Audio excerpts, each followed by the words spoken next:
Politik semasa begitu rencam. Dikala rakyat resah dengan ekonomi hidup yang serba terbatas kerana COVID-19, ahli politik tidak pernah diam membuat percaturan.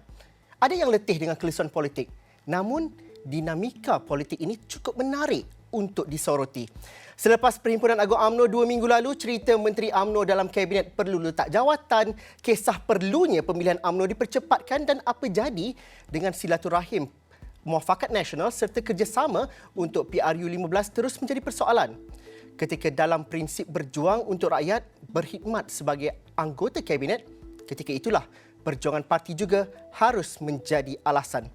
Agenda Awani malam ini akan bersama dengan Tan Sri Anwar Musa untuk merungkai persoalan itu.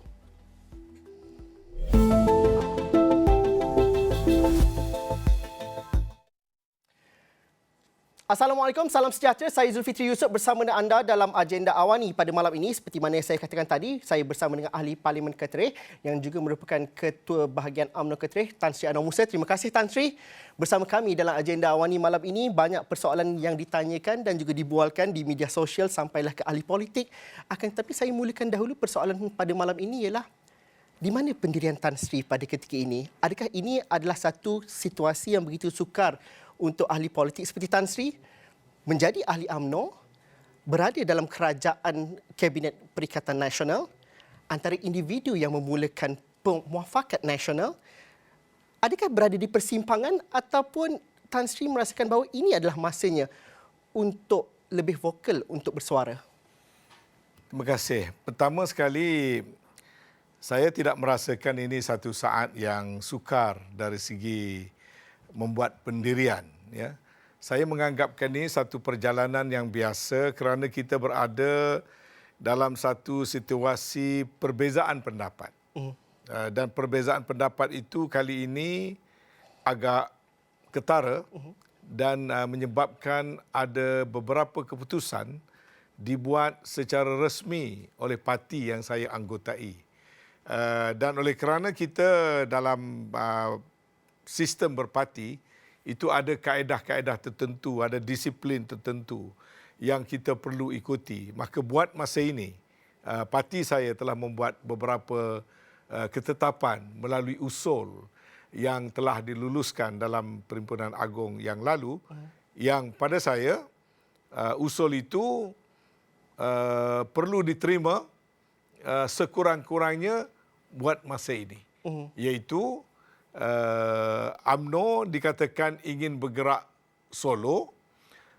UMNO tidak akan bekerjasama dengan parti PPBM dalam PRU yang akan datang. Dan UMNO membuat ketetapan untuk tidak berada dalam kerajaan apabila Parlimen dibubarkan. Itu antara beberapa keputusan yang telah dicapai. Dan secara umumnya itu merupakan suatu konsensus di peringkat parti, tetapi saya tidak menganggapnya sebagai satu keputusan yang muktamad dan kekal. Kerana ada banyak lagi perkara-perkara yang mungkin boleh berlaku ke hadapan. Apa kemungkinan itu? Kemungkinannya pertama sekali kita berada dalam tempoh di mana mengikut peraturan dan perlembagaan parti, tempoh memegang jawatan bagi seseorang itu cukup untuk tempoh 3 tahun yang akan berakhir pada 30 hari bulan Jun. Maka lazimnya kalau sekiranya ada berlaku perubahan-perubahan dalam kepimpinan, maka dasar parti juga mungkin boleh berubah. Itu yang pertama. Yang kedua, kemungkinan kita tidak dapat meletakkan satu garis masa berkaitan dengan soal pilihan raya. Sebab ini bukan tahun pilihan raya. Dia mungkin boleh datang awal, dia mungkin boleh datang lambat. Maka biasanya dalam soal urusan pilihan raya ini, apabila sampai kepada masanya yang sebenar, barulah perhitungan muktamad dapat diputuskan. Kali ini agak berbeza sedikit dan saya berbeza pendapat juga di situ. Kenapa perlu dibuat ketetapan-ketetapan tertentu, orang kata terlalu awal, yang mungkin boleh menimbulkan beberapa keadaan yang pada saya tidak baik ataupun tidak positif ataupun tidak memberi advantage kepada parti saya, kepada UMNO. Misalnya apabila kita membuat ketetapan menyatakan kita nak keluar daripada kerajaan dalam tempoh apabila parlimen dibubarkan, dia meletakkan kita yang berada dalam kerajaan pada satu dilema. Bagaimana kita dah declare untuk menjadi lawan kepada rakan yang kita berada dalam sebuah kerajaan yang harus menjunjung prinsip collective responsibility.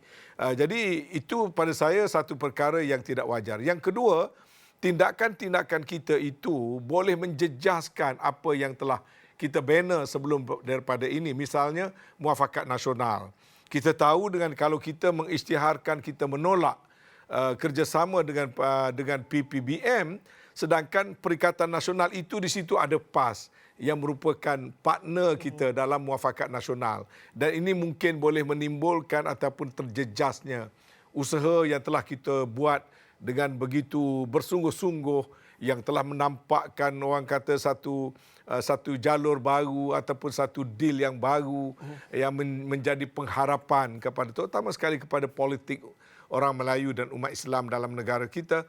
Dan saya mahukan supaya muafakat nasional itu intact, muafakat nasional itu membawa kita menuju PRU 15 yang akan datang. Jadi itu secara pribadinya saya merasakan ada perkara-perkara, malah saya timbulkan sikit pertanyaan, macam ada satu keanehan, ada sesuatu yang berlaku di belakang tabir menyebabkan adanya usaha untuk membawa usul-usul yang sedemikian. Pun begitu, apabila keputusan telah dicapai sebagai seorang anggota parti, saya kata saya terima seadanya buat masa ini, tetapi saya merasakan itu bukanlah sesuatu yang muktamad. Malah kalau saya berpeluang, saya akan terus berusaha memperkasakan muafakat nasional, terus berusaha supaya agenda permuafakatan antara parti-parti politik orang Melayu hendaklah bersama dan tidak berpecah belah. Yang mana mendahului ataupun yang mana Tan Sri utamakan pada ketika ini sebagai individu yang bertanggungjawab dalam kerajaan Perikatan Nasional ataupun parti? Tidak dapat tidak adalah satu perkara yang jelas ada percanggahannya di situ. Di mana Tan Sri membuat ketetapan dan juga di mana keutamaan yang diletakkan? Pada keutamaan yang paling utama sekali adalah rakyat. Pada masa ini rakyat memerlukan kepada sebuah kerajaan yang boleh menyelesaikan masalah rakyat. Bermakna rakyat memerlukan kepada kestabilan. Rakyat memerlukan kepada sebuah kerajaan yang berupaya melaksanakan tugas-tugas dengan meletakkan agenda rakyat paling ke hadapan. Rakyat tidak mahu, malah rakyat tidak mahu menyertai polemik politik. Rakyat tidak mahu melihat soal perebutan kuasa. Rakyat juga tidak menganggapkan sebagai satu perkara yang terpenting soal siapa berebut dan mendapat jawatan apa. Jadi pada saya, segala pertimbangan yang saya ambil adalah berdasarkan apa yang terbaik bagi rakyat. Bukan bagi mana-mana individu, bukan bagi mana-mana pemimpin. Sebab itu saya mempunyai pandangan saya sendiri dan dalam konteks ini kerana saya merasakan ada sesuatu, saya katakan tadi, di belakang tabir yang masih agak samar, yang menyebabkan ahli-ahli di akar umbi mempunyai perbezaan pendapat. Dan saya harap kita akan dapat merungkai apakah sebenarnya yang sedang berlaku di belakang tabir. Kenapa tiba-tiba adanya jajaran baru? Apakah benar jajaran baru datang kerana masalah yang didatangkan oleh PPBM? Dan adakah jajaran baru ini menjamin kejayaan kepada Parti UMNO? Ini semua persoalan. Persoalan ini siapa yang perlu dijawab, Tan Sri? Ini akan dijawab oleh kita sendiri akhirnya. Saya suka apabila Tan Sri mengatakan bahawa benar rakyat letih dengan percaturan politik. Rakyat terhimpit kerana COVID-19 dari segi ekonomi dan juga kesihatan. Dan kalau disingkap semula setahun yang lalu apabila pada Februari 2020 itu, saya ingat apabila Tan Sri mengadakan sidang media pada 27 Februari pada ketika itu bersama dengan Datuk Seri Taqiyuddin, Tan Sri mengatakan bahawa kita perlu menyelamatkan ummah dan juga umat Islam secara keseluruhannya daripada ketidaktentuan. Kalau dibandingkan situasi itu dan juga hari ini, adakah kita menghadapi situasi yang sama daripada segi kestabilan politik dan juga ketidaktentuan ekonomi? Bukankah itu lebih parah pada hari ini pada pandangan Tan Sri? Ya, mungkin lebih parah kerana lazimnya kita ini diuji apabila kita berada ataupun mendapat sesuatu. Waktu kenyataan akhbar itu dikeluarkan secara bersama, kita belum menjadi kerajaan, dan pada waktu itu barangkali segala-galanya adalah kelihatan okey, ya, dan hala tujunya adalah jelas dan sebagainya. Kemudian apabila dah mendapat kuasa, mendapat kedudukan, maka lazimnya di situlah manusia mula diuji. Tidak puas hati sana, tidak puas hati sini, mungkin nak mendapatkan sesuatu yang lebih dan sebagainya, yang menyebabkan kalau kita gagal menangani ujian-ujian itu, kita akan kembali semula kepada kegagalan atau di mana kita berada dahulunya. Sebab itu saya menganggapkan ini sebagai satu cabaran yang sangat penting, perlu diuruskan dengan baik.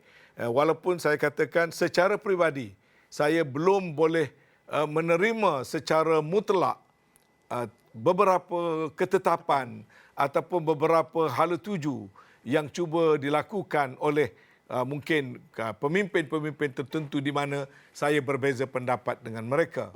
Dan saya tidak rasanya tidak mudah untuk nak mengalah begitu saja, kerana kalau saya meyakini sesuatu perkara itu betul, yang penting berkata benar, maka saya akan terus menyusulinya without fear or favor. Dan itulah pendirian saya pada masa ini. Tan Sri memulakan rundingan Muafakat Nasional, memulakan rundingan Perikatan Nasional dari awal. Mungkin kalau kita bergerak ke belakang semula, mungkin kita perlu fahami apa yang dibincangkan, apa yang dipersetujui.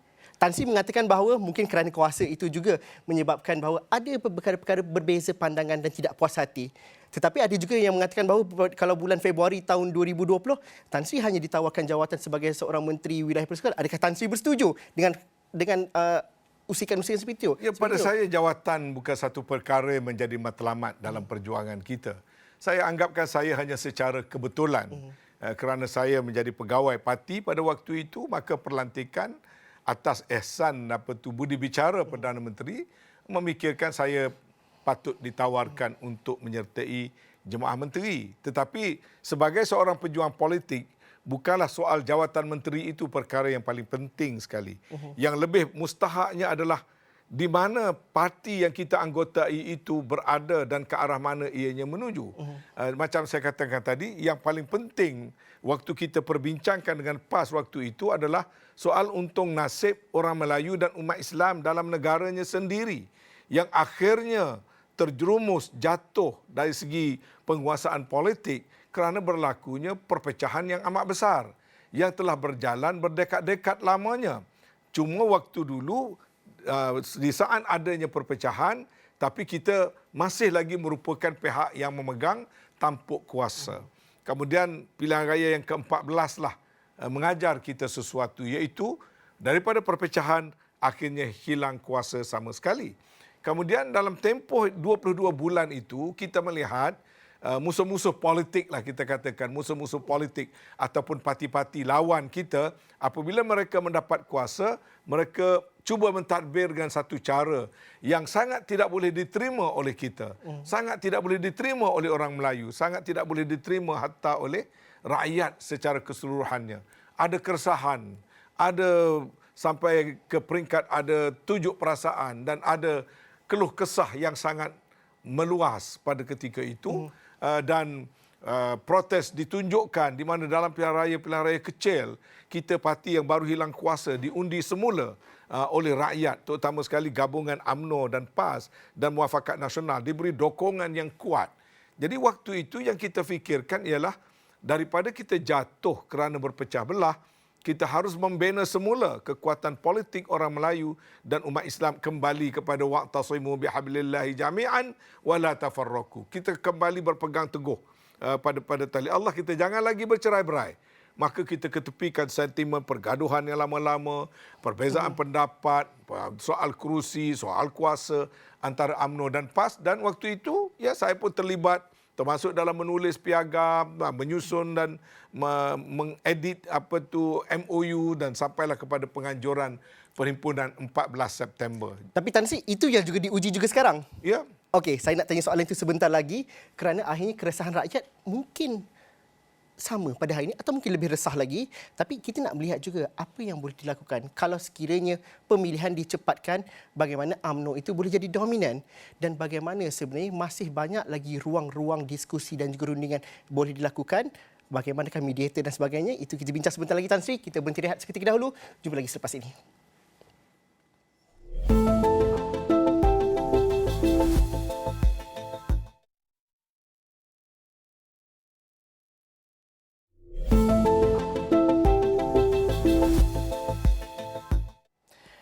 Bertemu lagi dalam agenda awal ni, Tan Sri. Sebelum berhenti rehat, Tan Sri mengatakan bahawa rakyat resah dengan perpecahan yang berlaku selepas PRU ke-14 dan dalam masa yang sama mengetepikan perbezaan yang ada hampir selama 60 tahun untuk membentuk muafakat nasional.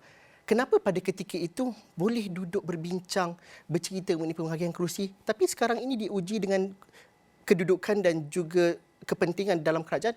Mengapa itu diuji semula, Tan Sri, kalau kita dapat fahami? Dan apa jaminan rundingan itu boleh dilakukan dan mungkin pemegang taruhnya berbeza individunya pada kali ini, Mau Tan saya Sri? jawab secara jujur atau Silakan, jawab Tan Sri. secara politik? Dua-dua pilihan Tan Sri sendiri. Biar saya jawab secara jujur. Ya.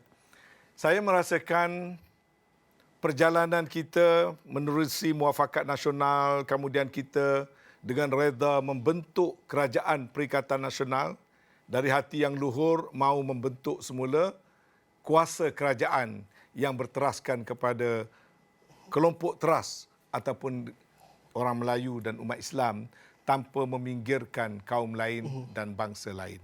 Dan kita berjaya bermuafakat dengan menepikan perkara-perkara ranting, furuk yang kecil.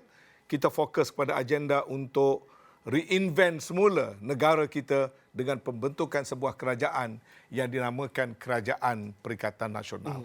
Asas-asas pada waktu itu dibina dengan kukuh. Penyertaan kita menjadi anggota Perikatan Nasional tanpa menjadi ahli parti Perikatan Nasional. Sokongan kita secara en bloc. Kita meneruskan dasar no UNWA, no DAP. Dan kita mengutamakan agenda-agenda rakyat. Kebetulan soal COVID dan sebagainya menjadi teras yang utama. Tetapi itu hanya bertahan selama 6 bulan. Bulan Mac, April, Mei, Jun, Julai, Ogos. Pada bulan Ogos, banyak peristiwa politik berlaku, termasuk penghakiman di mahkamah terhadap tokoh-tokoh tertentu di dalam UMNO. Dan juga pada ketika itu berlaku di belakang tabir permulaan rundingan jajaran baru yang pada awalnya secara bersembunyi. To be specific, antara Presiden UMNO dengan Presiden PKR, Datuk Seri Anwar Ibrahim. Pada bulan Ogos dan pada bulan September, waktu kita sedang menghadapi pilihan raya di Sabah. Ini barangkali pertama kali saya menyebutnya. Saya yang berada di tengah-tengah mengurustiakan pengurusan parti. Saya dah mula terasa dan mula terhidu jajaran asal yang sedang berdasarkan kepada keputusan yang dibuat oleh parti itu dikesampingkan kerana ada individu-individu yang mula menggerakkan jajaran baru, secara spesifiknya menjalankan rundingan dengan Anwar Ibrahim sehingga akhirnya diberikan satu sokongan hitam putih untuk menukarkan kerajaan. Maka di sinilah berlaku perubahan haluan dan kita mula lihat bulan September sehinggalah pada bulan Oktober. Walhal di saat itu adalah saat yang paling penting kerana pada 18 hari bulan Ogos kita telah menerima kesediaan Parti Bersatu untuk menyertai muafakat nasional. Setelah pada bulan Julai kita memanjangkan jemputan untuk mereka menyertai muafakat nasional. Dan pada 19 hari bulan September, sebulan kemudian perkara itu dimeteraikan dalam minit mesyuarat jawatankuasa muafakat nasional. Tetapi malangnya pada masa yang sama, bulan September itu jugalah naratif baru sudah mula dibina dan naratif yang asal ini, yang baru mula nak membenih ini telah ditenggelamkan. Itu apa yang berlaku di peringkat kepimpinan, peringkat atasan. Tapi UMNO adalah parti yang berteraskan kepada akar umbi. Dan banyak laporan, ada beberapa laporan mengatakan bahawa kerjasama bersama dengan Bersatu itu tidak begitu molek penerimaannya di peringkat akar umbi. Justru itu kemudian, sebelumnya tidak terjadi begitu. Tapi kalau dalam kerjasama konteks itu sangat molek sehingga boleh membentuk kerajaan. Dalam konteks sekarang, Kerjasama itu sangat baik sehingga UMNO menerima parti minoriti menjadi Perdana Menteri. Kerjanya sangat baik sehingga UMNO bersedia 11 daripada wakil rakyat Barisan Nasional menganggotai Jemaah Menteri. Semuanya elok untuk 6 bulan. Persoalan yang menjadi kekeliruan sekarang ini, kenapa? Dan banyak yang tak perasan, kenapa bermula Ogos dan September? Sebenarnya ini ada perkara berlaku di belakang tabir yang cuba disembunyikan, tetapi lepas itu perkara itu didedahkan. Ini rakyat biasa ataupun ahli parti yang biasa sampai sekarang masih tertanya surat itu betul atau tidak, fake atau tidak, masih ada samar-samar. Kemudian datang Perhimpunan Agung dikatakan tidak ada sebarang kerjasama, tak ada sebarang pertemuan dengan PKR atau Anwar, tak ada sebarang engagement. Tapi itu ada satu persoalan yang besar. Adakah perkara itu benar?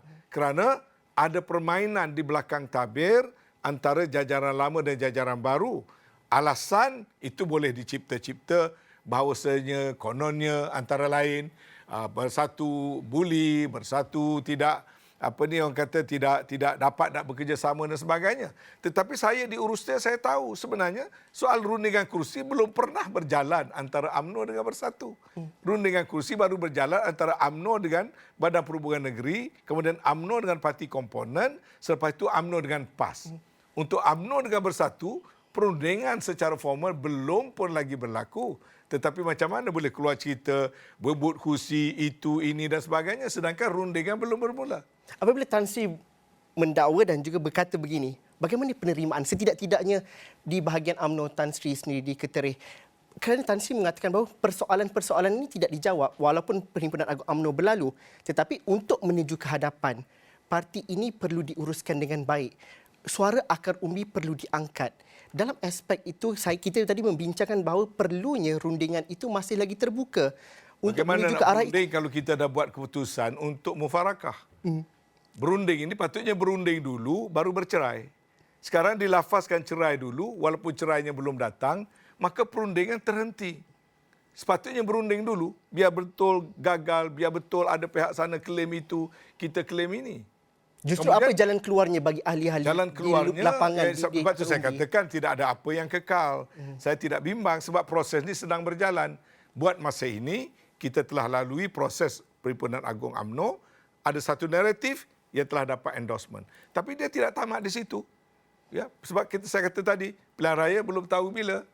Yang kedua, kepimpinan yang ada sekarang belum tentu kekal. Ketiga, mungkin ada perkara-perkara terselindung yang kemudiannya akan dapat dibaca, akan dapat dilihat, akan dapat dibuktikan.